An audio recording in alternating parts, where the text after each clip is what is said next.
고린도후서 4장 16절에서 18절 본문으로 영원한 것을 위하여라는 제목으로 말씀을 전합니다. 사람은 자기 나름대로 꿈이 다 있습니다. 이 꿈이 없는 사람은 사회에서 그 삶이 행복하지 하지 않고 모든 것이 불평과 불만만 갖게 됩니다. 그러므로 믿음의 사람은 세상 사람이 가지고 있는 꿈과 좀 다른 꿈을 가지고 있어야 됩니다. 세상 사람들의 꿈은 세상의 물질과 명예와 여러 가지 기타 육신적인 것을 놓고 그 꿈을 갖지만은 예수 믿는 우리는 세상의 꿈이 아니라 하나님의 나라의 꿈을 두어야 합니다. 하나님의 나라의 꿈을 둔 사람은 결코 무너지지 않습니다. 그러므로 예수님께서는 우리에게 하나님의 나라의 꿈을 둔 사람과 세상의 꿈을 둔 사람들에 대해서 아주 비유로 말씀을 준비해 있습니다. 그래서 마태복음 7장 24절의 말씀을 보면 나의 이 말을 듣고 행하는 자는 그 집을 반석 위에 지은 지혜로운 사람 같으리니 했습니다. 또 26절에는 나의 이 말을 듣고 행치 아니하는 자는 그 집을 모래 위에 지은 어리석은 사람 같으리니라고 했습니다. 이 말씀이 우리에게 주는 큰 의미가 있습니다. 여러분이 바라고 원하고 소망하는 것이 어디에 두고 있습니까? 세상 사람들은 육신의 소망을 두지만 우리 그리스도인들은 육신의 소망이 아니라 영생의 소망을 두어야 되는 것입니다. 주님 우리에게 약속하신 아주 소중한 말씀이 또 있습니다. 요한복음 11장 25절 늘 제가 말씀드립니다만 우리 주님께서 나는 부활이요 생명이니 나를 믿는 자는 죽어도 살겠고 26절에 무릇 살아서 나를 믿는 자는 영원히 죽지 아니하리니 하고 우리에게 영생을 약속해 주었습니다. 영생의 소망을 두고 영생의 꿈이 있는 사람이 영생을 얻을 수 있는 것입니다. 그런데 영생의 꿈을 꾼다고 하지만 영생을 정말 어떻게 얻을 수 있는가? 그것이 성경에 기록되어 있습니다. 요한복음 17장 3절에 영생은 곧 유일하신 참 하나님과 그의 보내신 자 예수 그리스도를 아는 것이니라 하고 그 답을 주고 있습니다.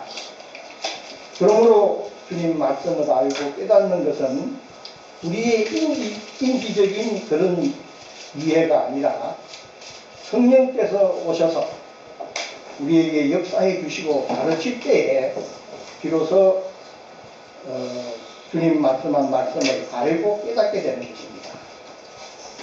주님 말씀을 깨닫고 알게 된 사람은 주님 말씀에 대한 가치와 의미를 알게 됩니다. 그러므로 주님께서는 제자들에게 말씀하기를 너희 진주를 돼지에게 던지지 말라고 말씀하십니다. 돼지는 진주의 가치를 모릅니다. 여러분, 여러분의 가장 보배로운 보물이 무엇입니까? 물론 나에게 주어진 재산, 내 자녀, 내게 주어진 여러 가지가 우리에게 보배로운 보배인 것 같이 여기나 한낱 그것은 인생에 살아가는 과정 속에서 삶의 수단일 뿐입니다. 우리의 진정한 보물은 예수 그리스도가 우리의 보물이 되어야 합니다. 오늘 본문 16절에 그러므로 우리가 낙심하지 아니하노니 우리의 겉사람은 낡아지나 우리의 속사람은 날로 새로워지도다 라고 했습니다. 어떤 어려운 상황과 고통이 온다 할지라도 낙심하지 아니한다고 했습니다. 왜 그럴까요? 낙심하지 않는 이유가 뭡니까? 그것은 우리가 이 소망이 있기 때문에 그렇습니다. 오직 예수를 믿는 믿음의 사람들은 하나님의 나라에 대한 소망을 가지고 그 소망을 온전히 이루어서 어떤 상황에서든 주님이 우리를 늘 이 세상 삶이 천국된 삶이 될 수 있도록 인도해 주시기 때문입니다. 이런 소망과 기쁨을 가지고 믿음을 가지고 사는 자라야만이 참으로 준비된 신앙이라고 할 수가 있습니다. 그렇기 때문에 그 사람은 낡아지지만은 우리의 속사람은 날로 새로워진다고 오늘 사도 바울은 얘기하고 있습니다.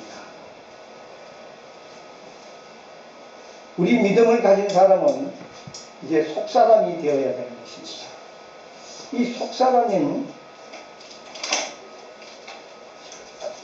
우리에게 영적인 생명에 대한 소망을 늘 가지고 있기 때문에 우리는 그 사람은 날로 낡아지지만 늙어가지만 그러나 속사람은 날로 새로워지는 그런 우리가 될 수 있는 것입니다.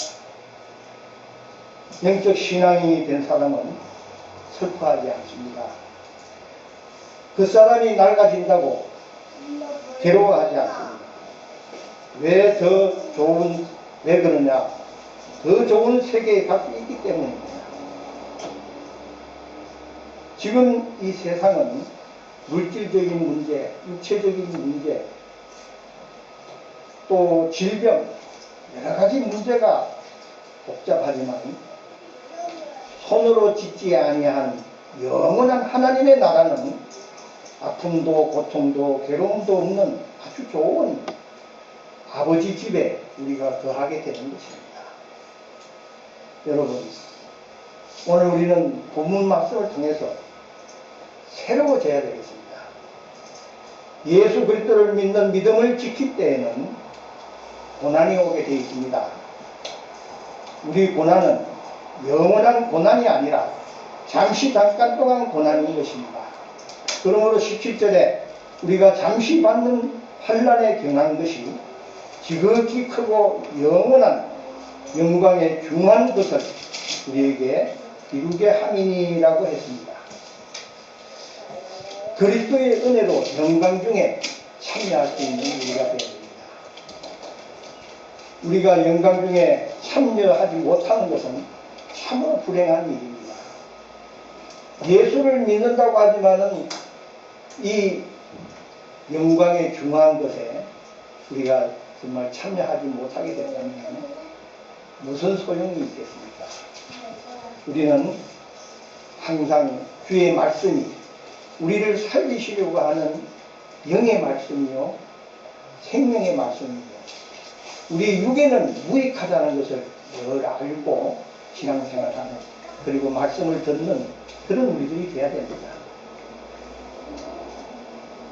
그럴 때 우리에게 오는 그 고난, 예수님이 이 세상에 오셔서 고난받을 것이 예수 믿는 우리에게도 고난이 옵니다. 왜 그러냐? 세상은 악한 마귀가 늘 지배하고 있기 때문에 우리가 세상적으로 육적으로 가지 아니하고 영이요 생명적으로 가려고 하는 예수 믿는 사람에게는 항상 고난이 따라오기 마련입니다. 유혹받기 마련입니다.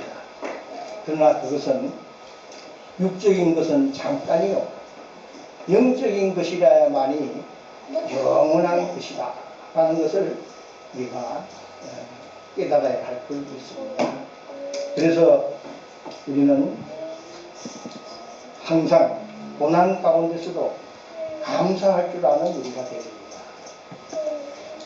이 진정한 그리스도인은 고난 가운데서도 감사하고 또 감사할 수 있는 것이 영원한 것을 위하여 신앙생활하는 신앙인이 되는 것입니다. 그래서 18절 마지막 구절에 우리가 주목하는 것은 보이는 것이 아니요 보이지 않는 것이니 보이는 것은 잠깐이요 보이지 않는 것은 영원함이라 했습니다. 이 보이지 않는 영원한 것, 이 말씀이 우리 신앙의 바탕이 되어야 합니다. 여러분, 보이는 것은 잠깐이라고 했습니다. 이 보이는 것은 우리 이 세상의 육신적인 삶입니다. 이것이 정말 우리가 오랜 세상에 살면서 우리가 행복하게 살기를 바라지만 이것은 잠깐인 것입니다. 안개와 같다고 했습니다. 아침에 일어났다가 날이 밝으면 없어지는 안개와 같은 그런 것이 우리 인생입니다. 그러나 하나님의 말씀, 하나님께서 우리에게 주시고자 하는 이 영원한 것을 우리에게 임하게 되면은 우리가 이 육신적인 삶 속에서도 항상 감사하며 기쁨으로 늘 주님과 함께 동행하며 성령 충만된 자로서의 삶을 살게 되는 것입니다. 자, 우리는 어떤 신앙인이 되어야 되겠습니까? 세상의 형통을 바라고 기쁜 것이 아니라 내가 세상의 삶 속에 내게 어려운 일이 있다 할지라도 그 어려운 것을 어렵다고 여기지 않고 더 강력한 세계를 믿음으로 바라보는 믿음의 사람이 되었을 때 모든 것을 영이 이길 수가 있는 것입니다. 그러므로 사도 바울은 오늘 고린도후서 이 4장 앞에서 이렇게 고백하고 있습니다. 4장 8절부터 보면 8절에서 10절까지 보면 우리가 사방으로 우겨쌈을 당하여도 쌓이지 아니하며 답답한 일을 당하여도 낙심하지 아니하며 9절 박해를 받아도 버림받지 아니하며 또 부러뜨림을 당하여도 망하지 아니하고 10절 우리가 항상 예수의 죽음을 몸에 짊어지면 예수의 생명이 우리 몸에 나타나게 하려 함이라 했습니다. 자, 이런 신앙은 현실의 것을 바라보는 것이 아니라 영원한 생명을 바라보기 때문에 예수님의 은혜로 영원한 생명을 얻게 된다는 그런 고백입니다. 또한 우리 주님이 부활하신 것처럼 우리도 생명의 부활로 나오게 되는 것을 믿는다고 신앙 고백한 그런 것이 되는 것입니다. 우리도 이제 이러한 신앙인이 되어야 합니다. 이러한 믿음을 가져야 됩니다. 이러한 믿음을 가진 사람은 결코 무너지지 않습니다. 여러분, 주님의 고난을 마음에 느껴보십시오. 주님의 고난을 마음에 느끼는 신앙인이 될 때에 이 영생의 도리를 알고 깨닫게 되는 것입니다. 우리 모두 믿음으로 세상을 이기십시다.